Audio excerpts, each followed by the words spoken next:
Hello everyone, and welcome back to another new album video. This is the second episode or second week in this series. We're going to be doing this series throughout the entire year, and this series is going to focus on albums that I have never fully listened to before, or albums where I maybe only was familiar with like one or two songs. So this week we're taking a look at Bouncing Off the Satellites by the B-52's. First released September 8th, 1986. Some notable tracks off this album include Summer of Love, Detour Through Your Mind, Wig, and Girl from Ipanema Goes to Greenland. So, I'm not super familiar with the B-52's, like outside of maybe like a handful of like their greatest hits, like Love Shack, Rock Lobster, Rome, and maybe like one or two more songs. And like Private Idaho, stuff like that, because that was on I think the Wedding Singer soundtrack.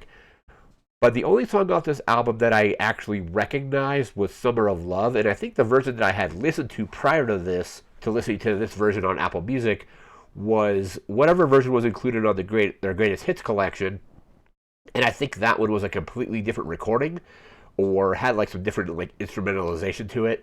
So when I first played this album like a couple days ago, the version of Summer of Love on this album sounded very different from the version that I had heard off of like a greatest hits collection. But overall, I enjoyed the album. I think the first half is definitely better than the second half of the album. The second half kind of becomes very kind of basic, like B-52 style kind of music. But the first half is really good. I have some notes here about the album. And like a little bit of history on it, so we're going to go into that. So, let's see here. That was last week. And here we are. So, Bouncing Off the Satellites by the B-52's. Some notes about this is Ricky Wilson died in 1985. He's a founding member of the band. Due to AIDS, he's Cindy Wilson's brother, another founding member of the band. And he had told his condition to, I think, just like one other member of the band, and then passed away. I think they said passed away after completing most of the album. I think they brought in a bunch of other like guest musicians to kind of finish up some of the tracks.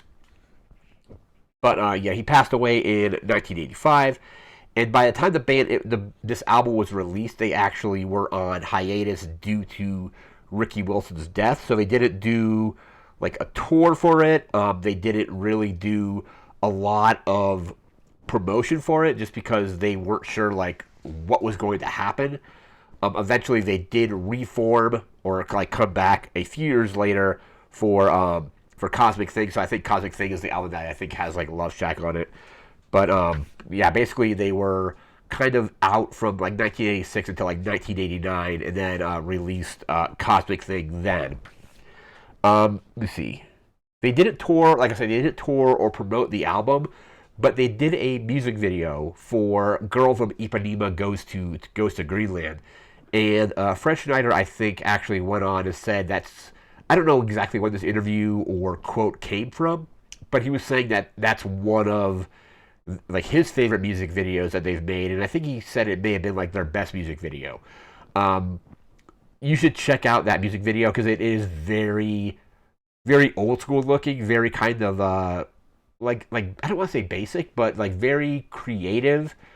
Almost like it's like if you look at it now, it looks very kind of like almost like lo-fi, like local access TV. They're using like green screens and weird filters and stuff like that. We don't really call them filters, but it's a very kind of creative music video. So yeah, the Girl from Ipanema Goes to Greenland is just a one of my favorite songs on the album, and then also the music video for it is also really good. It's like a new, like I guess the genre is like new wave. I'm probably gonna put it under pop as far as like just creating just how or maybe I'll just do new wave as a genre for how I track these. But it's very new wave, very synthy. I think all of like the drumming is like synth drums or electronic. The drum beats on this album are really good. They're really kind of like they flow very well, but they're not super like complex. So like I was able to kind of just like pick up the beat like as I'm like walking around listening to this album, I'm like, oh, there's a snare, there's a hi hat, there's a snare. Like very kind of basic drumming to it. Let me see. Yeah, like so like synth kind of new wave genre.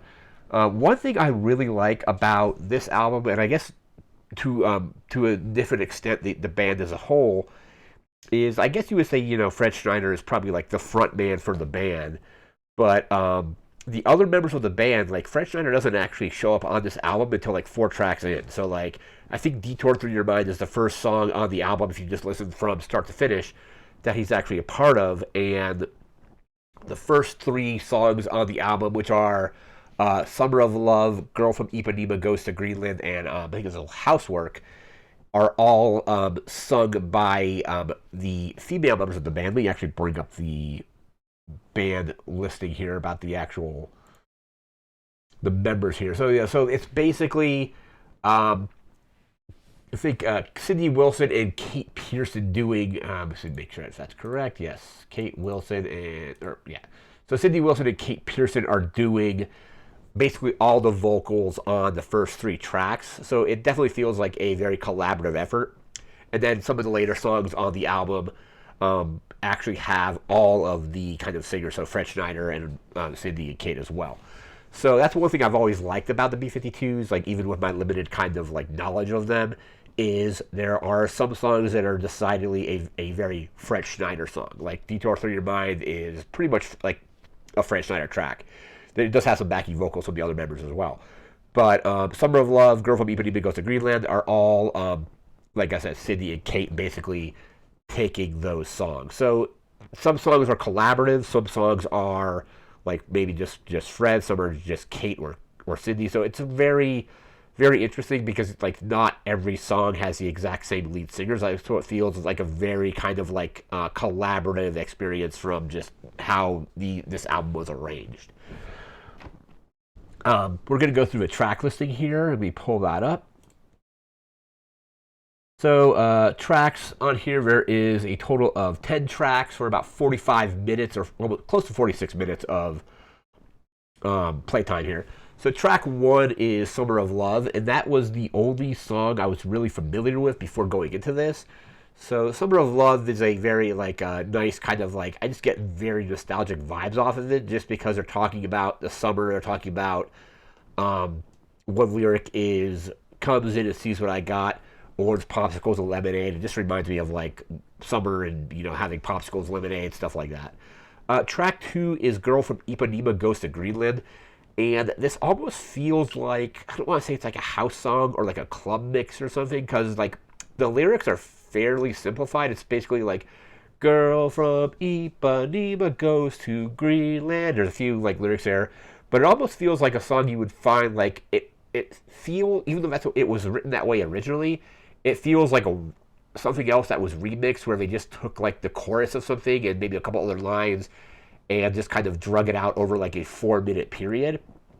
One of my favorite songs on the album, by the way, but it kind of has the vibe of like a club remix of something else where you just have a couple key parts of the song repeated over and over and over again. It's actually really good. Track 3 is "Housework," and that's one where it's just the lady singing, either talking about basically needing somebody to help them with kind of essentially with housework, like doing dishes and cleaning and stuff like that. It's pretty interesting. It's kind of fun. Track 4 is "Detour Through Your Mind," which is another one of my favorite songs on the album. And this is like Fred Schneider, where it's almost like, I don't really necessarily want to say slam poetry style, but it's kind of that style of it's very weird. Like they're talking about like, "This doctor wanted to dip us in plaster and turn us into bookends. We got the bill at $16,000, and all he wanted to do was dip us in plaster." Like, very weird descriptions, or the description of like, they're like, "Oh, there's a hippopotamus. The hippopotamus is cussing us out." Really like that song. It definitely feels like a very kind of like Fred Schneider song, and like his delivery and lyrics are just really good in that one. We're on track 5 now, so that was track 4. Track 5 is "Wig." They're just talking about like wigs and toupees and things like that. It's very silly, but definitely like one thing I like about the B-52s is they never seem to take themselves too seriously. So they have like a song like here on Wig, which is just really fun. Like you can say like Love Shack is the same way, Rock Lobster, where we're just doing these kind of very silly songs, and just Wig just fits that style perfectly. We're into side two now, so track six. This is kind of where the album kind of falls apart a little bit for me. But track six is Theme for a Nude Beach. It's not that great, but it's all right. It's not amazing though. Let's see, that was track six. Track seven is Ain't It a Shame. But that's kind of, I remember reading about this song, and they were saying it was kind of done in like the style of a country song. And it's basically, I think like Cindy just singing about how she doesn't like. She's like, I like your trailer, I like your color TV, but you look at the color TV more than you look at me. So kind of like a song about like a relationship that is not going well essentially. So that was track seven. Track eight is Juicy Jungle. This is a Fred Schneider track, and it's basically about saving the rainforest and the animals in the rainforest. It kind of feels a little bit forced, but it's probably, let me see. I think it's probably my least favorite song on the album overall. So Juicy Jungle is, like I said, track eight. Didn't love Juicy Jungle. Track nine is Communicate, and it's basically just a song about communicating and talking and like not bottling things up. It's kind of just okay. And then track 10 is She Breaks for Rainbows. And I actually like this one. It kind of has a vibe kind of similar to Summer of Love, where it's just kind of like upbeat, little bit kind of cheery, but talking about she's like she breaks for rainbows or however the lyric goes. I ended up overall, I think, enjoying the album. Like I said, I definitely enjoyed the first five tracks more than the second five tracks. So basically, like the first half of the album is really good. So first half again is Summer of Love, Girl from Ipanema Goes to Greenland, Housework, Detour Through Your Mind, and Wig, which I definitely feel is the stronger half of the album. I know albums back then, like usually the second side of some of these albums from this time period were all the good stuff was on one side and the not so great stuff was on the second side. So again, second side is Theme for a Nude Beach, which was kind of just okay. Ain't It a Shame was all right but not great. Didn't really like Juicy Jungle. Communicate is kind of very basic and standard, and then She Breaks Her Rainbows I kind of liked. But overall, the first half is definitely better than the second half on this album. Like I said earlier, my knowledge of the B-52s was fairly limited. Like beyond, like I said, beyond like Love Shack, Rock Lobster, and maybe like Rome, I wasn't super familiar with their music. I was kind of actually surprised that the only song off this album that I knew was actually Summer of Love. But that's what this whole kind of project is this year, is about kind of the discovering, like listening to albums that I have never listened to before. And like I said, the first half, I really like the first half of this album. If I were to just get it or stream it, I'll probably just listen to that first half probably. Favorite song on there, probably gonna go with Detour Through Your Mind because it's just so weird. That, and then maybe top three, probably Detour Through Your Mind, Summer of Love, and Girl from Ipanema Goes to Greenland. But overall, decent album, not amazing, but I think though when like this album came out with the death of Ricky Wilson, it was kind of understandable that like doing some research for this, that it was kind of understandable that the quality of the album kind of suffered due to that, and like due to kind of tensions with the band and things like that over that, because I think he had only told like the other like Strickland was the only person in the band he told about his condition, and then when by the time this album was done, he had already passed away, and like the band was considering just kind of like moving on from that, but then they, like I said, they regrouped a few years later after it was released. But it's understandable why maybe some of the songs weren't great. Some are really good, some aren't great. But that's kind of what you get. And I think that's going to do it for this video. We'll be back again next week with a whole new album. Don't know exactly what that's going to be yet, but it's going to be, again, something that I have not listened to at all. So it'll be a completely brand new album, at least to me.